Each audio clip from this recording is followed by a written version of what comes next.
people today talk about how competitive the marketplace is, or how Phoenix is too competitive, or Chicago just passed the law and now it's going to get tougher to wholesale properties. To me, that's all noise. You're listening to the We.L.E.R.E Real Estate Show, a podcast that discusses the intricacies of real estate investing with your host, Marcus E. Maloney. Marcus is a real estate investor best known for being the equity king. He's been awarded that moniker because he and his team find amazing real estate deals. He will be talking with investors who have done some transformational things in the real estate industry. They'll discuss their process, their strategies, and how their investments transform their lives and the communities they invest in. We welcome you to the We.L.E.R.E Real Estate Show. Hey guys, welcome to another episode of the We.L.E.R.E Real Estate Show. And today our guest is Stuart Gethner. If you have followed me for any length of time, you know that me and Stuart go back quite a while. He's here, a local guy here in Phoenix market, but he's also from Chicago. So we connect on both locations in Phoenix and in Chicago. So we've done, numerous deals together. Stuart is 15 years teaching at the local REIA. 12 years online classes teaching for the National REIA, and he's a real estate instructor for the Integrated Wealth Systems. He retired as a pharmacist. He's a business owner. He's a father, dog lover. Stuart, what else, man? It seems like you got a lot of things going on.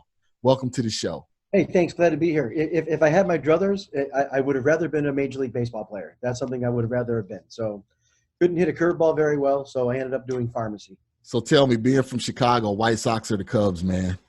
For the longest time when I was a kid growing up, it was the White Sox. Okay. But I've become a Cub lover over the past few years because they broke the ice and they finally won the World Series. Oh, don't tell me you switched from the South Side to being a North Sider, huh? Well, I got some pressure from my Aunt Charlotte, so. Okay. Well, I'll blame it on Aunt Charlotte then. So, Stuart, thank you again for being on here, man. So we're just going to talk real estate. So one of my first questions that I have for you, man, you transitioned from being a pharmacist, you retired from that to going into real estate full time. Tell me, what was your inspiration into getting started with real estate? So I'd always been fascinated with people creating wealth through real estate. And it had always been like in the top Forbes, top 100, who makes their zillions of dollars in what industry, and it was real estate. My struggle was, as a pharmacist and having a decent income, I went through divorce. And so I had two small daughters, and instead of having two incomes, we had one income, trying to live the lifestyle of two incomes. And pharmacy was always very good to me, but very limiting as to what I could make. And we have an expression, managed care does neither. They don't manage it very well, and they don't really care. The only thing they care about is their bottom line profits. They don't care about us. Gotcha. Had an incident with my daughters coming back from an event that they did out here in the Valley. We had this thing called the Renaissance Festival, and my little girls always they like to go get the little tattoo hennas. And so upon returning from one of those, my gas light went on in my car on the way back. And it was very frustrating for me to have to get off the freeway and put gas in my car with my two little girls sleeping in the car seats and back, wondering if my Discover card was going to be approved or not. I'd known I was butt up against my limit. And I was just thinking to myself as I waited for the pump to decide whether I could have gas, there's got to be a better way. And someone who is a pharmacist, a healthcare professional, it's kind of embarrassing not being able to provide for my family, falling behind on my promises, not just to my family, to my kids, but to myself. And I started to take this seriously, looking for another way to generate some income. And I always loved real estate. So when the opportunity presented itself, I just educated myself. And I got myself a coach or a mentor, and he helped hold my hand through some of the rough waters. And, you never get hit by the bus you see coming. But when you start something, you don't see any buses coming. So that's true. So I transitioned to doing that. I had a chance to get out of pharmacy in 2014, and haven't really. I'm still a pharmacist. I still keep my license active. I'm still a certified fitter, but I do real estate full time because I'll put in the time now. So in a few years, I can just be doing whatever I want. Gotcha. So when you made that transition from a pharmacist to a full-time real estate investor, and you said that you were doing a lot of education and studying, who did you follow? What was some of the coursework that you followed? Great. That's a great question. So back then, I don't think I'm that old, but we didn't have YouTube University. So YouTube, Gotcha. would have bigger pockets. I would have been watching you, Marcus. There's quite a few others I'd follow and educate myself. Matt Terrio with some real life examples. However, back in the day, we would just have guys come to town and sell what I would call like their dog and pony show, books and tapes in the back of the room. So the number one course that I bought that was probably the least expensive and the most informative was Carlton Sheets's How to Buy Real Estate with No Money Down. Oh, that's a classic. I don't know if are you familiar with that? Yeah, it's a classic. Carlton Sheets. Yep. Yeah, and that was the first one. And then there was a guy named Wade Cook and a guy named Dave Delgado. But what really I think put me over the hump, to be very honest with you, was a guy named Summers White. He lives here in the Valley. He's a professional coach, professional speaker. He's an elderly gentleman. He's spoken on all 7 continents. He was the one that really helped me with mindset. He wasn't free. In fact, when I hired him, I couldn't afford him, so I had to get an increase on my credit card and then do a credit card advance because I knew this guy could help me. Gotcha. He really was a great inspiration. He's still around today, and I consider him a mentor and a friend. Okay, so that's how you got started. So let's talk about that first transaction. You know, people kind of hesitant about that first transaction because, like you said, you don't know what bus is coming because you're not looking for any buses. So tell us about that first transaction that got you into real estate. So the first transaction, the first thing I ever did on real estate was I did a fix and flip, and I did it in Mesa, Arizona, and I was able to get like 5 or 6 days off in a row every few weeks from my job as a pharmacist, and I put those full-time hours into getting that fix and flip. And I'll never forget when I got the fix and flip done. Back in the day, I was probably selling it for $150, which was a lot of money back then, right? Yep. I remember putting flyers in the bucket. I'd print off my own flyers, I put them in the bucket, and I learned a couple lessons. The first lesson I learned was all your neighbors take the flyers the first time. So if you spend the money on the color flyers, they're all going to go to your neighbors, right? Yep. The second lesson I learned was a neighbor came in and she looked at me and she said, "You think you're going to sell this for $150?" I'm like, do you think I'm too low? And she goes, "Oh, no, you're way too high. This will never sell."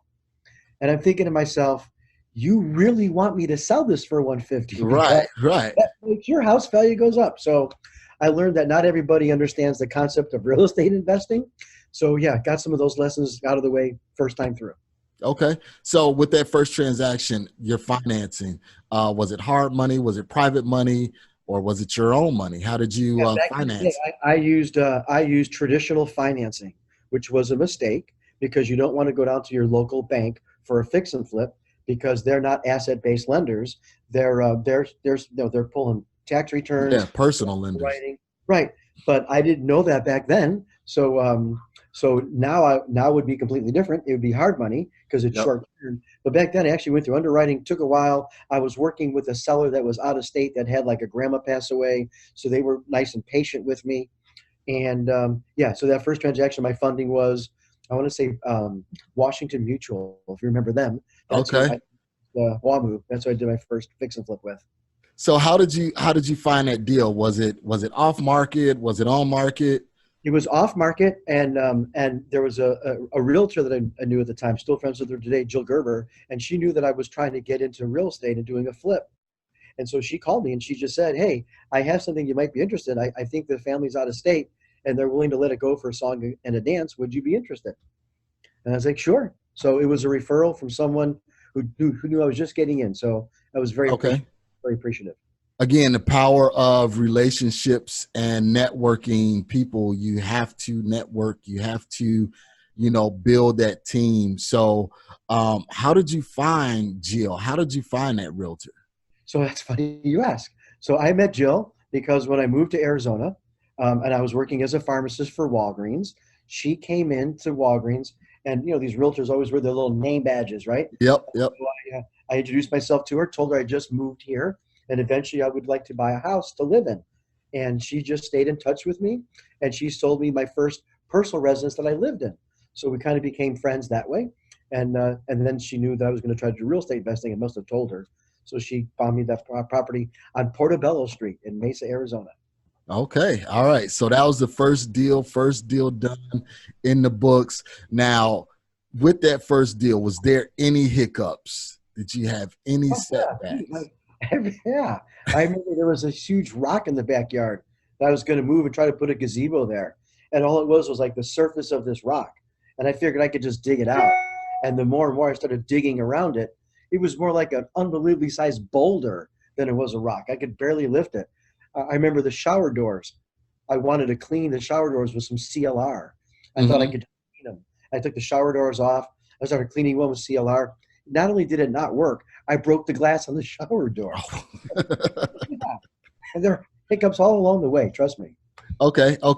And then, so you got the fix and flip finished. Well, first of all, so you had the realtor on your team. She brought you the deal. She did. What about the contractor? Who did the work? How did you find the contractor? Honest to God, that's a great question. I try to do most of the work myself because I try to learn me and Home Depot. So I'd go to Home Depot. Over time, my brother-in-law was a plumber, and I had another brother-in-law that did some electrical. So they helped me. Unfortunately, I'm not married to that family anymore. But back in the day, that those people that came out, they helped me. You betcha. It's hard to do it alone. I thought I could do it alone. In fact, I really wanted to do it alone. And then as time went on, I realized to myself, why do you want to do it alone? There are people out there that want to help. I'm thinking the more I do alone, the more money I'll make, the more money I'll keep. And that's a scarcity mentality. Yep. From positive and prosperous, there's enough for everybody. And then, you could argue if you gave it to an electrician, it'll just get done faster, which will save you days on market, which will put more money in your pocket. So absolutely. Learn my lessons. And that's where I was going to go with that, because if you outsource some of that work, you can get it done quicker and get that property on market and save you finance costs, get it on the market quicker, get it sold quicker so you can move on to the next deal. So sweet. So did it turn out to be a success? It was a success because I made money. Okay. And it was a success because I had a good experience and I wanted to do it again. And it was a success because I learned a lot of lessons that I wouldn't do a second time. So it was a tremendous success. Okay, perfect. So you got the first deal done. I know you're feeling like a superhero, chest sticking out. You got some money in your pocket. What was next after that? What did you do next? I realized that I can do this. And I realized that there were other facets besides flipping that I could look into. And so I started looking at wholesaling. So I worked on another flip and I worked on another wholesale deal. And I again, just like you said, Marcus, I met people along the way. So I met this nice lady. Her name was Mariana Wynn, and she lived in Mesa, and she might still live there. And she was big. She called herself the Queen of Fourplexes. So she came and visited me when I was doing my fix and flip on that street on Portobello, and we're still friends today. So you meet people when you network, and they give you not just inspiration, but they give you ideas on how to do the same thing differently. And they also help you invest in relationships. So now you can build your team with people that are from referrals, not just looking on Yelp, or back in the day it would have been the Yellow Pages. Absolutely. And I can second that, because I remember when I first moved here to Phoenix, I went to the REIA meeting and you were teaching, and I was completely green to real estate. You was teaching the introductory class to real estate, getting into real estate investing. And I remembered you. And then when I started, I met you again. It was about a year later. Yep. I had a deal and contacted you, and you came out. We didn't get that deal done, but it built that relationship between me and you. And then we ended up started closing deals together. So like you said, it's that networking and building those relationships. If I wouldn't have been aggressive and talked to you after class, I wouldn't have never got your card. We wouldn't have never been able to build that rapport. So again, I always tell you this, thank you. You were one of the ones that helped. So You're welcome. And to be honest, I remember that property. I believe it was north of Union Hills. Yep, exactly. I remember that. Yep. I was very impressed with you because it was then I learned you also had an MBA, and so you're just not educated. You're also professionally educated and street smart. So I try and put it all together, Stuart. Sometimes it works, sometimes it don't. don't we know it? So let's talk about, I know you're doing some things now currently. We closed the deal, a little whiles back. It was maybe a year ago. So what are you doing currently right now, Stuart? I still do real estate. So I own a company called Phelps Capital and Consulting, and I comment it's a real estate investment firm. So we'll do fix and flip, we'll do wholesaling, and we'll work with investor capital to deploy it to invest with them. So we do all kinds of real estate. Got a flip that I'm doing right now in Waddell, Arizona. So I haven't stopped doing those. But over time, I've learned that I did this one of the best deals I've ever had. I made about $90,000 on a flip. One of my best deals, and I thought, and I still think that that's a lot of money.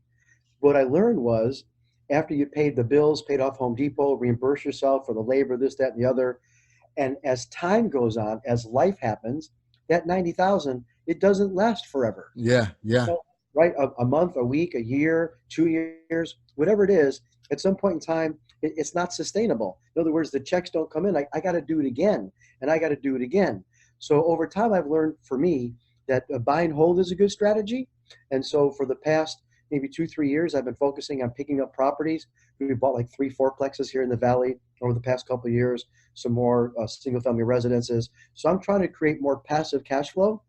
And when people hear the word passive, they think that there's no work involved, but that's not what that means. There's work involved. So even though I have quite a few doors, and the checks come in on the first, most of the time, almost all the time, there's still repairs that need to be done, or just things that need oversight and looking at. So I'm focused on creating passive cash flow, so I can do traveling and spend more time with my family. So let's talk about this $90,000 fix and flip, because that seems like was that like one of your best deals ever? Yep. Okay, so let's talk about that one, man. How did you make 90 grand on a deal here in Arizona? It was a higher level property. So it was outside the traditional wheelhouse of a cookie cutter home. It was also in East Valley called Mesa, and it was like one of those little McMansions. But at the time, we bought it in the 300s, and we put some time, effort, and energy into it, and we sold it in the 500s. Some lessons learned on that one. That one had like vaulted ceilings, like really high like 14 feet vaulted ceilings, and we did this flip in the summertime. And so air conditioning, they're proud of their prices for air conditioning in the summertime in Arizona. So a lot of those dollars went to utilities and such, especially when we're blowing out doors and putting in French doors or doing things of that nature. So go ahead. So how did you find that deal? First of all, let's start there. That deal came as another referral from another realtor that I knew, a guy named Ted Smith, who worked for Keller. And he called me and he said, I know you do real estate investing. I got this pretty big size property. They really don't want to list it because they don't want to have to fix it up and have to do the work on it. They just kind of want to dump it. Would you be interested? And I said, sure. So I went there and I met him there. And it was a little daunting because I hadn't really done a project that big. This is going back a few years. So in the 300s for me, that was probably maybe buying a $500,000 or $600,000 today, selling it for $800,000 or $900,000. Okay. A little bit outside my wheelhouse. But I had some time. I had some confidence, and I had a few dollars, and I thought I had the right team. And so I put the team together, and we did a nice job with that property. So financing on that one. Was hard money. It was hard money. Okay. And since then, I've been using hard money since that first deal on Portobello. Hard money ever since. Okay. So you're using hard money. How long did it take for you guys to get that one wrapped up as far as the construction?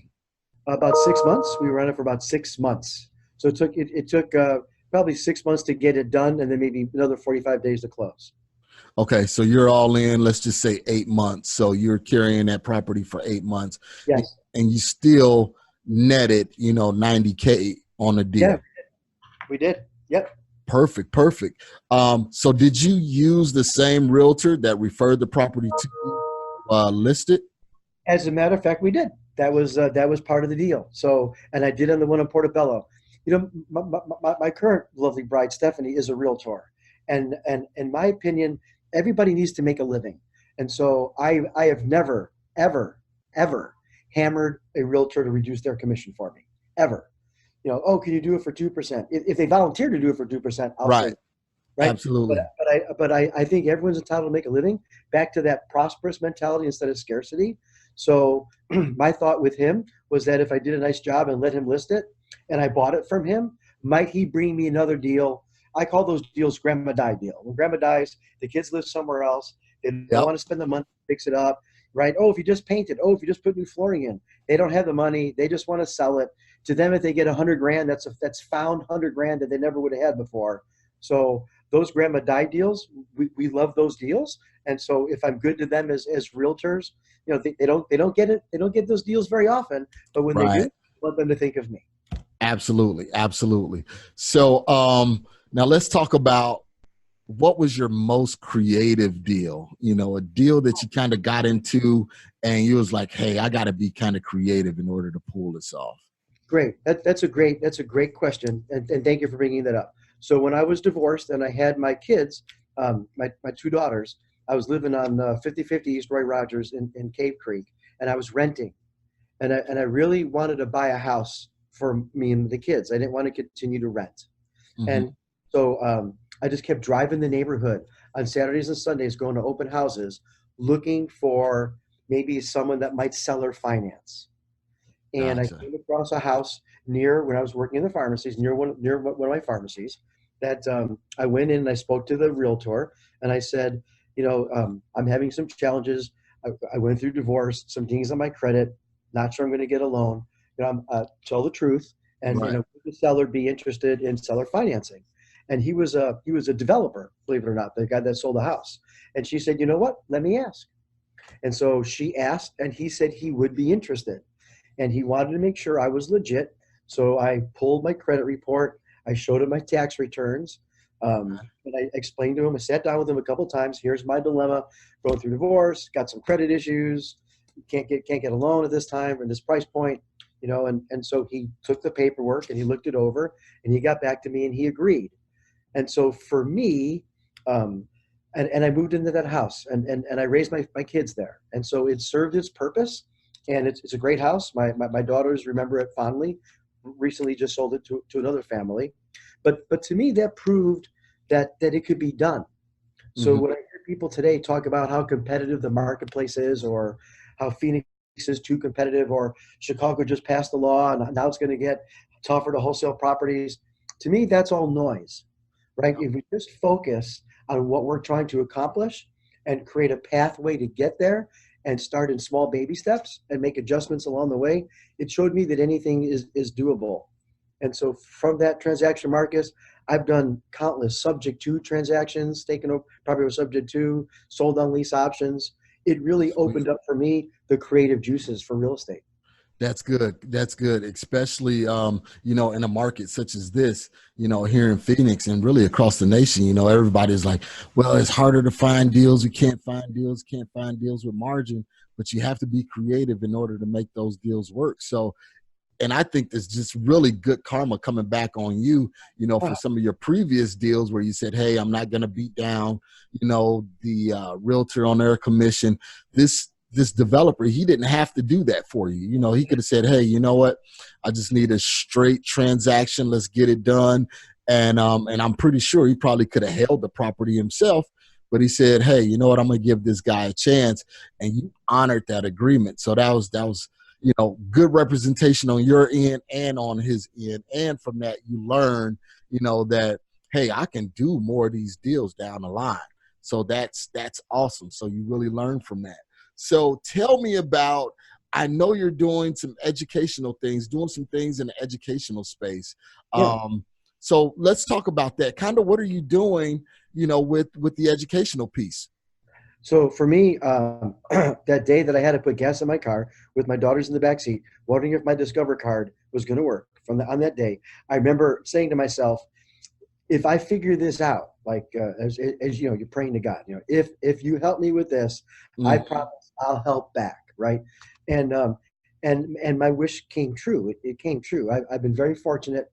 I've done very well in real estate. Real estate's been very well to me, whether it was been single family, condos, flipping, wholesaling, buy and hold. It's been fair. It's been more than fair. I've been very, very fortunate. And so as a way to give back, I taught for the local REIA here for 15 years, beginners how to do it. And I wanted to expand that. I wanted to give back more. And so twice a year, I hold conferences where I bring in speakers and we educate. And so I'm a big Tony Robbins fan, and Tony Robbins teaches that, and I subscribe to.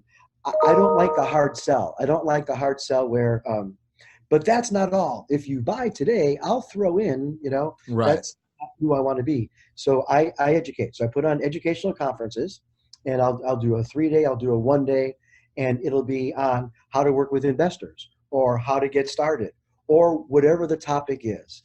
And then if people want my services, if people want some hand holding, great. If people go to those and realize that it's not for them, great. If they go and they can do it all on their own because they get all the information, I don't hold back, then great. So I've served the community, and to me, that gives me a warm and fuzzy. I really, Yep. I just love it. I'm very passionate about it. Well, that goes into, my tie it all together section.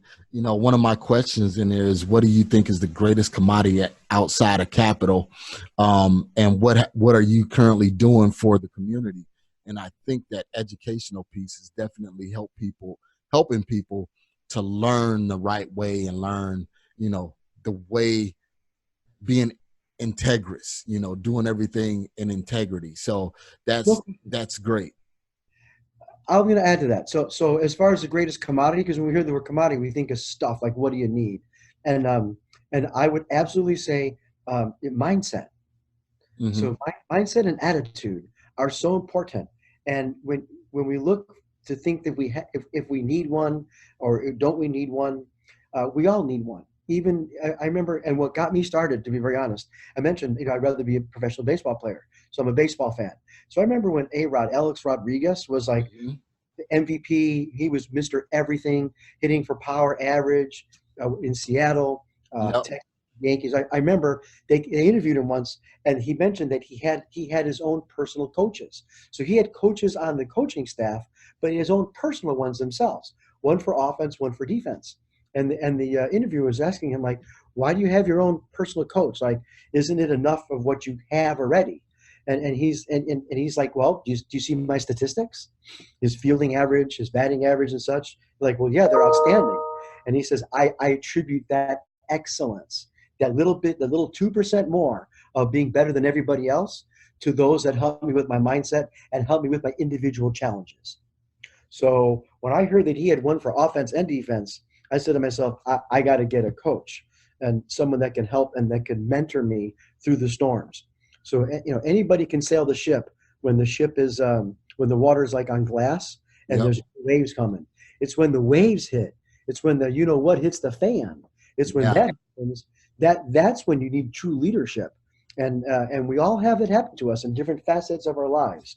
So the best commodity outside of capital is someone to keep my mindset on track and making sure that I don't tell myself these little stories that make me want to almost give up. So because sometimes it gets so frustrating, you just wonder, that maybe I should just go back and fill prescriptions, and it might Yep. be, and and I don't. I just keep on. Absolutely.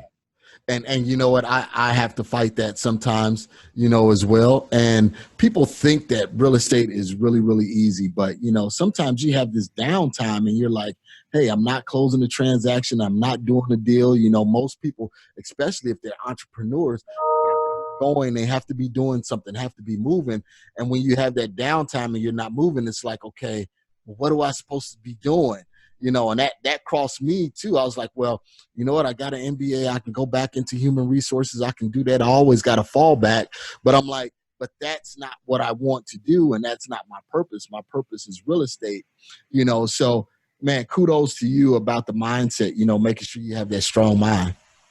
Mindset and attitude. I mean, you ever go into a restaurant or go into a store and you can just tell someone just has like a bad attitude or they got some negative energy with them, And so Yep.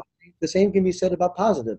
And so I want to make sure I surround myself with people with similar mindsets, positive and prosperous, because no matter what, no matter how successful you are, there's always that second side of the coin that's whispering stories into your head. So Absolutely. I call them weeds. So if you don't tend to your garden, something's going to grow in your garden anyway. Then they call those weeds. So we got to get rid of those weeds and just keep focused on the desired outcome. Yep. Absolutely. So, Stuart, you've been doing this for many years. Knowing what you know now, if you had to start all over again, what would you do differently? If I had to start all over again, what would I do differently? I would think bigger. Okay. I would not limit myself to just the single family residences for to buy and hold or to flip or to wholesale. I would have thought more, gotten more into bigger dollars, because as I've grown, I've noticed that sometimes it's easier to have 4 apartments under one roof than 4 separate houses. It's more efficient to have 16 under one roof than it is to have 8 duplexes. So I think if I would have started earlier, they say there's 2 good times to invest in real estate, right? One is 20 years ago, and the second time is today, right? Today. So if I was doing this, if I started over again, I would think bigger sooner. People have this. I came up with this pyramid, and I'm happy to send it to you, and you can put it in the show notes. Okay. It mimics the little food pyramid that they came out for us on all the healthy foods we should eat, right? Each level brings it higher to the peak. And so my lowest rung is wholesale, and then the next rung up is fix and flip, and then the next rung up is like multifamily, and then the highest rung up is like notes and being a lender. And people think that they'll start with wholesaling. I'll start with wholesaling, I'll make a few dollars, pay down some bills, save enough money, and then I'll go on to fix and flips. And I'll do some fix and flips for a while, and then I'll make some really good money, and that'll give me enough money to do buy and holds. And then once I do buy and holds and some houses and some condos or whatever, then I'll go either into apartments or commercial. And ultimately, when I get all this money, I'll go into notes or hard money lending or invest with others. And I'm here to tell you, you can start anywhere. You don't have to start with wholesaling. If you want to start with apartments, start with apartments. If you want to start with commercial, start with commercial. You don't have to start at the bottom rung. And so I think that's a perception that some people think about in investing. And I think that if you want to do commercial, you want to start with fourplexes, that's where you should start.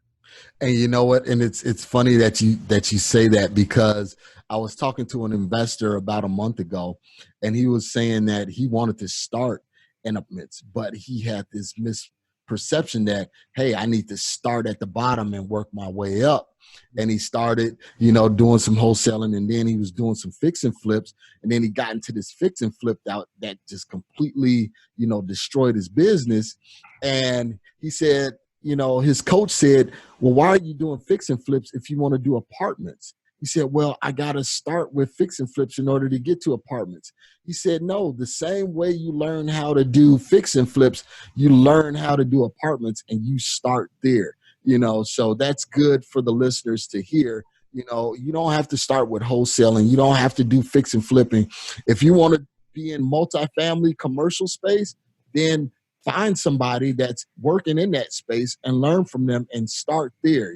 So that's something that I had to learn, because I always wanted to get into multifamily and things like that. And now I'm in that space, but I wasted 4 or 5 years learning, doing wholesaling and, single family rentals before I got to, doing some multifamily. So, man, you're dead on with that, Stuart. Absolutely. So, Stuart, tell me, man, we're wrapping up here. How can we get in contact with you? And I know you were talking about your teaching and mentorship opportunities. Where can people go to find you, if they want to inquire more about you? So thank you very much. So they can go to the website, as everybody has one. It's pretty easy to remember. It's contactstuart.com. And you can spell Stuart Stuart or Stewart, either way, but www.contactstuart.com. And they'll be able to hit a contact me button. I respond to all the emails.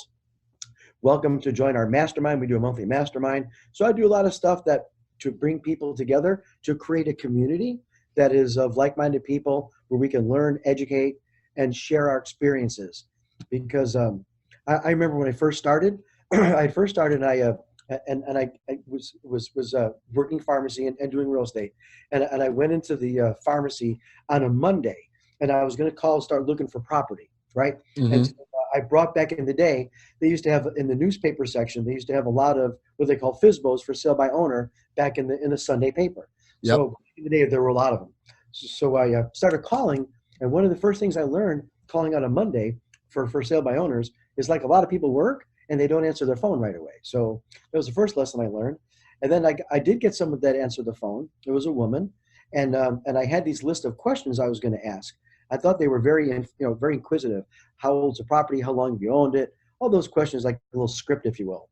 And my questions were answered in like 5 or 10 seconds. And then I had that uncomfortable silence with the person. Yep. And I decided to come clean. I said, hey, you know what? I'm an investor. I'm looking for investment property. What do you think? And the woman said, well, you know what? This is investment property for me. And so, yeah, I'm an investor too. And I thought, wow, that's great. Maybe we can get together sometime for a cup of coffee and I can pick your brain and we can maybe work together. And then she had this pause and she said, no, I don't think so. I don't want to share my secrets with you. All I'll do is create another competitor in the marketplace, and I don't want to do that. Oh, wow. And that's a true story. So with that, I learned that that's not who I want to be. I want to be someone that we can share, create a community, that there's enough for everybody. We come from abundance. I am not going to corner the market on buy and holds in Phoenix, in Chicago, in Albuquerque, in Reno, nowhere. And so if I'm able to share with people and they can learn from my mistakes and they share with me and I learn from their mistakes, all that can happen is that we all get better. Perfect. So if you guys want to reach out to Stuart, if you're here in the Phoenix market or if you're national, you can go to contactstuart.com. That's contactstuart.com.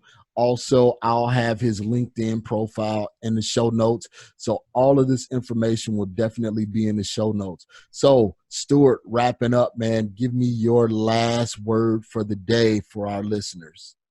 Okay, last word for the day, got to be persistence. It's got to be, stick-to-itiveness. Let me tell you, and I'm sure you can appreciate this, Marcus. Well, some people ask me a question like, hey, did you ever want to quit before? Like, do you ever get so frustrated you want to quit? And I'm looking at them thinking to myself, oh, you mean last week? Because it's frustrating every step of the way. Nothing good comes easy. If you want to be proficient and successful at anything, you have to be persistent, especially when you don't feel like it. You still got to go to the gym. So if I had to give, other than mindset and attitude, it's persistence. Because if there's this book by Napoleon Hill, 3 Feet from Gold. You never know if you're just, as you stack, if the next piece of thing that you do is enough to tilt the scales to bring you to where you want to be. So that would be my word, Marcus, would be persistence.